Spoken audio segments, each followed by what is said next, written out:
साथीहरु म चाहिँ आमैलाई लुगा फेरफार पारेर हो आमैको बेडसिटहरु सबै चेन्जहरु गर्दिएर है अन्त आमैले चाहिँ खापमाथि खाप लुगा लगाउनु हुन्छ अन्त मैले खुलखाल पारेर चाहिँ एउटा टी-शर्ट लगाइदिएको नि अब सर्ट अब शीतल हुन्छ र पनि आमै मान्नु हुँदैन हो खाप खाप लगाउनु हुन्छ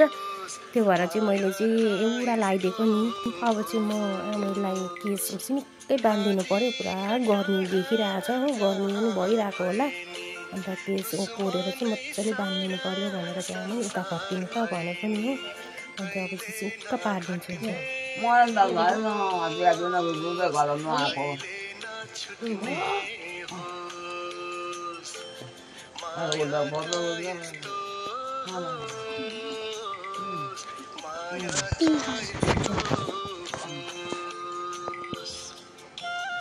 सक्का बसेन ढिङ्गा पनि आउँदैन नि त अन्त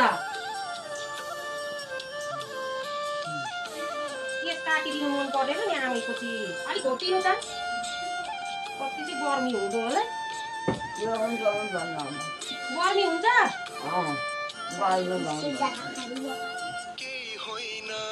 आमै केस काटौँ ल नकाट्नु पलाएर आउनु परेको नानीले नकाट्नु के बोलाउँथ्यो झन् पलाउनु पऱ्यो झन् पारो अरू त कहाँ खोज्छ एकदिन त नहल्लिनु त यहाँ छ यहाँ अरू परेन अझै गरिदिनु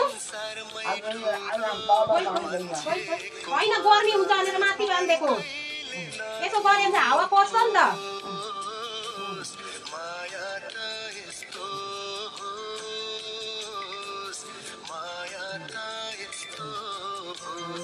बुढाबुढी घरमा छन् भने चाहिँ यति साह्रो पर्छ कि बुढाबुढी त बुढाबुढी भइहाल्यो स्याहार्नेलाई कम्ती साह्रो पर्छ अब त्यही नबुझ्ने बुढाबुढी हुनु नखोल्नु ल आमै हेर कति शीतल बनाइदिएको छु केस कम्ती झर्दैन हेरि नसक्नु बनाएको थिएँ नि यहाँनिर खोइ टाउको बान्ने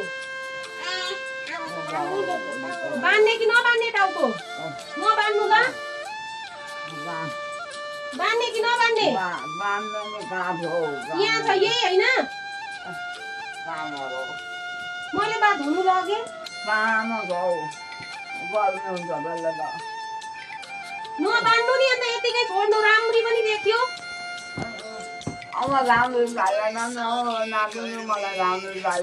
अनि गर्मी हुन्छ नि त हामी